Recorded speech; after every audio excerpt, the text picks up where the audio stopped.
Greetings, peace be with you. In this video, you are going to discover how to open up your heart chakra so that you can tap into the powerful energy source that exists in this area, okay?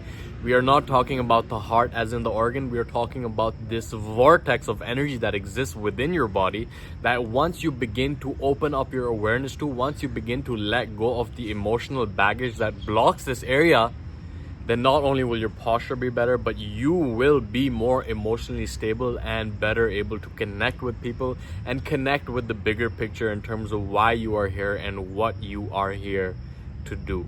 Now, when it comes to the chakra system, it's important to understand that these are vortexes of energy, okay? And there's a lot of people that say it's pseudoscience, but the latest science has actually found that it correlates with the nerve ganglia. And it's not about diving into the science of how they work. This is something that you must experience on your own to truly begin to get the benefits from this, okay?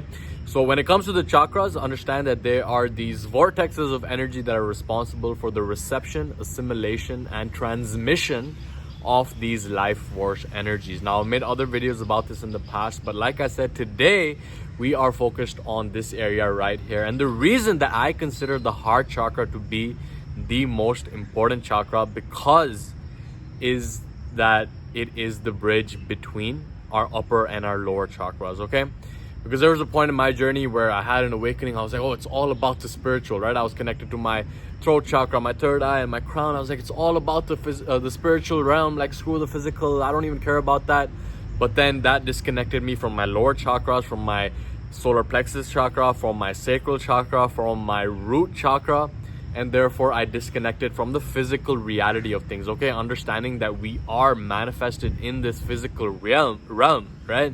Yes, we are spiritual beings, but we are manifested in this physical realm, and the heart chakra is the bridge between heaven and earth, right? The bridge between the transcendental and the physical right here, right now. And when it begins to open it up is once we begin to actually harmonize the chakras within our body, okay?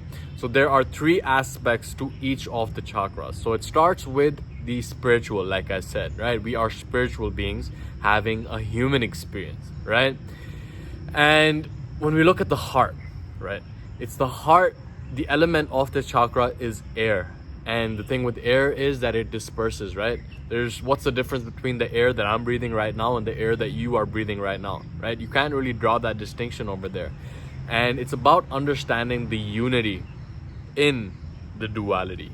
Okay, what do I mean by this? Oh, unity, I say this a lot on this channel, but at the end of the day, it comes down to understanding that we arose from the same source, and to the same source we will return. Okay, this is something that has been spoken of by the mystics of every religion, of every spiritual tradition, and a lot of people. Like, I have a friend and he is very, like, I love this guy, right? We connect on a level for sure, but he is attached to the paradigm of scientific materialism, right? To Newtonian physics, thinking that matter is matter, and what you see with these five senses in terms of what you interpret in this reality, that is what is real.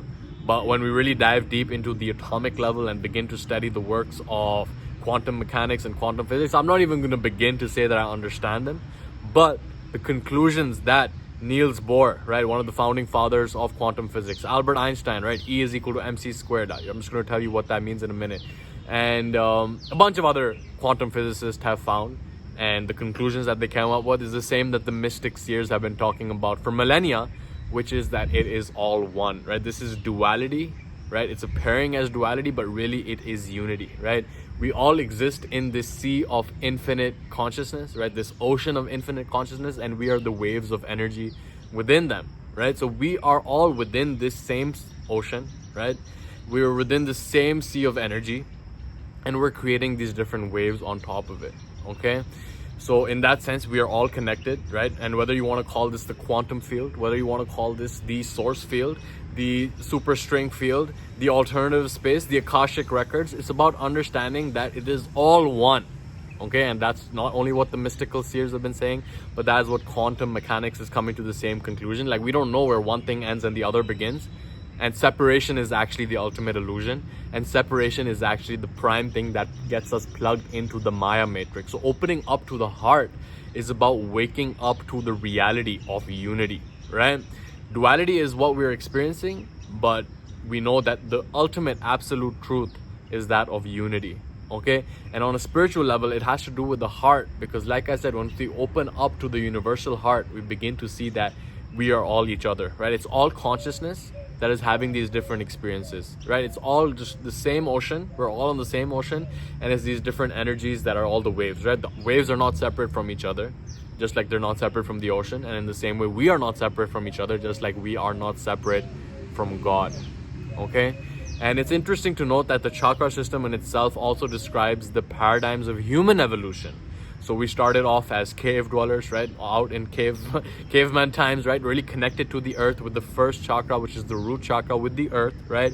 And then the big leap in our evolution came through the agricultural revolution, whereby we began establishing societies, we began establishing civilization, began establishing vehicles that allowed us to go on the seas and explore the oceans and go from one piece of land to the other through the oceans, right? That's the second chakra, the sacral chakra, of which the element is water, right? Fluidity. And then came the industrial revolution, whereby we really scaled things up to the next level, established big cities. That has to do with the solar plexus chakra, the fire chakra, the power of will that we have to actually control our environment, right? And that is the paradigm that which we are shifting from right now, okay? Anadia Judith, who is someone that I have learned a lot from, she's been studying the chakra system for more than 40 years. She says that we are shifting from the third density of consciousness, okay, which is the density of choice. We have a choice to make, right? We have the choice to create our own reality. We can have the willpower to go and create and bend the structure of reality. And we're transitioning from this state of the density consciousness to the fourth density consciousness, which is the density of love, okay? She says that we're transitioning, we are evolving, we are elevating from the paradigm where we had a love for power to the paradigm of power of love, okay? We're transitioning from, power over to power with, from competition to collaboration, okay? That is the timeline split that is happening as we speak right now. People are waking up to absolute reality, but of course there are so many people that are still plugged into the matrix. But you are here, and if you're watching this video, then you resonate with this level of awareness, right? You cannot perceive that which you are not in vibration of, and the fact that you're watching this right now means that you resonate at that frequency to some extent, and understanding that we are elevating as a species and how the chakra system captures that as well, right? So on a spiritual level, the heart chakra has to do with that of service, in terms of how you will serve the collective, right? Because service to the self is the same to the service of the capital S self, right? Once you serve yourself, you're like, okay, how can I love myself? And once I love myself, once my cup is flowing over, then I can go and share that with the rest, right? So what is it that you are here to serve the world? How is it that you can cultivate your greatest gifts in greatest service to the world? Okay, so that is looking at the heart chakra on the spiritual level, on the big picture, and understanding how it describes the state of humanity's evolution as well. And then we get to the psyche, okay, the mental and emotional level of the heart chakra. And this is where so many of us experience blockages. And this has to do with that of, could be trauma that we picked up since childhood, okay? This is a concept which I have been coming across in my research, in my experience, in my own spiritual journey, and looking back at my past and seeing how there were certain situations and events and circumstances and relationships that ended up causing blockages in this area, okay? Situations that have an involvement of abandonment, of rejection, right? Of approval. Because when we grow up, right, we're like these kids, and we're very, very impressionable, and we are developing our personalities according to what we get feedback to, right? We do something, our parents tell us, oh, good boy, right? Like, you cleaned your room. We didn't clean our room. Oh, bad boy, right? And I think that the divide happens when we mistake, right? Because I think for the most part, like, I'm lucky, I can speak from my own experience that, my parents want what they think is best for me, right? If you are lucky enough to be in that situation, for the most part, a lot of people that have kids are like, yeah, I want the best for this kid. But on another level, the parents are dealing with their own emotional baggage, they're dealing with their own unaddressed issues, and then that is projected onto the child.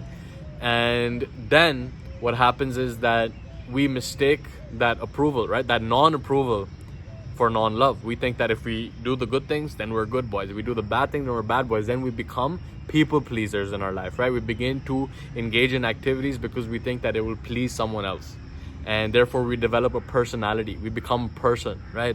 And the word person literally means mask. Okay, the root word of this is from Latin, and it describes the persona, which is the mask that the actors wore on the Greco-Roman theater to resonate their voice better, right? The persona, the mask. And that mask that we put on, which is basically a people pleaser mask, is to get approval from people. That ends up blocking our authentic expression, because we think that if we don't act through the lens of getting approval, then we won't get love. And at the end of the day, that is all that we are after, right? To be loved. It's like, and there's so many conditions placed on that. And of course, the parents are dealing with their own stuff, and then we mistake their non-approval for non-love, and then we get caught in that cycle. Okay, and on the flip side, any sort of emotional abuse, right, any sort of child abuse, any sort of psychological manipulation, all of these things can end up blocking our heart chakra. And the primary block, the primary challenge of the heart chakra is that of grief. Okay, carry so much grief over here. It's like sometimes we experience the emotions and sometimes we just hold on to them, and therefore it's like a block. It's like this rock. It's like we're holding back from it. And once we can release it, right? Like if you ever experienced this on your journey so far, just breaking down in tears. I've actually been experiencing this recently a lot, just breaking down in tears, having these really deep meditation sessions, and just like, you know, just letting it out, and then feeling so light afterwards because I've let go of all this grief. And that really opens up this area. But also understand that the chakra system is based on balance, on harmony.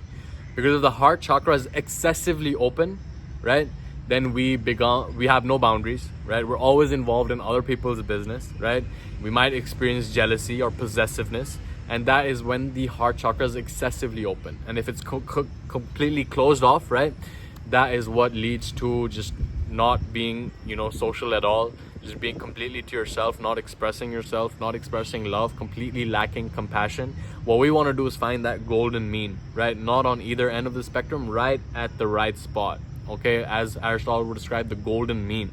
So if it's manifested too much, it's going to end up manifesting as being involved in other people's business all the time. It's not manifested enough, then you just don't care about anyone else, right?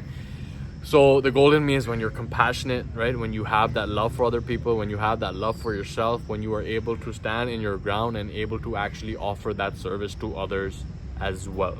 Okay, so that's the mental and emotional level. I'm just going to refer to my cheat sheet to make sure that I did not miss out any points. So yeah, it really comes down to expanding beyond ourselves. Okay, and an important quote that I read over here. Okay, and I don't know who said this, but he said that as the parent is to the child, the mind is to the body. Okay, really think about that. Because if your parents rejected you, then you will reject yourself. If your parents didn't give you much attention, then you won't give yourself much attention. If your parents respected you, then you will respect yourself. And this is an area that as we begin to develop an awareness on, is when we begin to reprogram the programs that no longer serve us. Okay, because it's all about awareness. And that's the first step to transformation, because otherwise we just run through the same program again and again and again. We don't know why we're doing it. But once we develop that awareness, then we're like, okay, this program no longer has to have power over me. So I think that a large part of my development has come down to getting awareness on the relationship with my parents, having compassion in that regard, understanding that they're dealing with their own stuff, they're dealing with their own trauma, and that was projected onto me. And once I can observe it, forgive them, forgive myself, then I can open up this area and really begin to express my authentic self. Okay, so that was a spiritual, and then we went over the mental / emotional, which equals the psyche. And right now I'm going to be sharing with you 3 postures, okay, some yoga asanas that can really allow us to develop a better posture, open up our heart as well. Because a good sign to know that if it's open, it's like you have good posture. If it's excessively open, then you're just like putting your chest out all the time. We don't want that. If you're excessively closed, you're just like that, sitting all the time. And so I'm just going to share with you the 3 postures which I've been implementing into my yoga journey as well. And if you implement them, they'll definitely help you develop that posture, open up your heart, and allow you to enter your authentic expression as well. Okay, so we're going to dive into my yoga mat right now. So this first exercise is all about bringing the hands together at the back, making sure that the palms are touching, and just opening up as much as you can while maintaining your posture. and then leaning forward if that feels good to you. Now, I know I have a lot of room for improvement in this because just the years of bodybuilding have made my shoulders and chest be disproportionately big, but something that you can work on. Okay, now this next exercise is called the Camel. And it takes some work getting up there. I mean, if you are still a beginner in this, then perhaps using a wall is better. But with this this level, it's just about putting the toes to the ground and putting the hands on the heels and just leaning back as much as possible, ensuring that the lower back is not getting too much stress coming up with that. And then this is the level of which, like, the feet are flat on the floor, the hands are on the heels, and just opening up the heart, right? That's the main purpose of this yoga asana as well, and laying the head back as much as possible. And all of these poses are so dynamic that you can always be working on them, and I can already see the room for improvement over here. And it's just about feeling the pose and making sure that it feels good, because if it feels bad, then that is not the point for you, right? And coming up slowly, one vertebra at a time. And this final exercise is the transition to the wheel. So starting off with the hip raise, making sure that, you know, it feels good, and that your tailbone is tucked underneath and that your back is open enough. And then if that is a transition which you are comfortable with, then going up to the head bridge. And this is something, again, once you're comfortable with, then trying for the full wheel, okay? Now, this is not something that I recommend you try right away. Like, even with me, I know that there is a lot of room for improvement just looking at this video right now, and that is the benefit of filming yourself. So definitely do not follow my posture in this right now. I'm just showing you what I'm practicing on myself. If you can probably find better tutorial videos on YouTube for how to perform the wheel, but this is just my level at that right now. And just coming down slowly, making sure you don't come down too fast, and then that's the favorite part of the pose. So that was a look at how to open up your heart chakra on the 3 different aspects of spiritual, mental/emotional, and our physical selves. Okay, I hope that you got value from this video. I hope that you implement. Let me know in the comments below what has been the #1 takeaway from you from this video, and what is the action step that you will be taking after watching to this point. Okay, because I do not want this to be another entertainment episode, right? Flipping through videos after videos. Actually take action so that you implement this stuff and then embody it in that sense. Okay, so leave a comment below letting me know your #1 takeaway and your #1 action step that you're going to be taking after finishing this video. And with that, I will leave you in the peace and power of the one infinite creator, and I will catch you in the next one.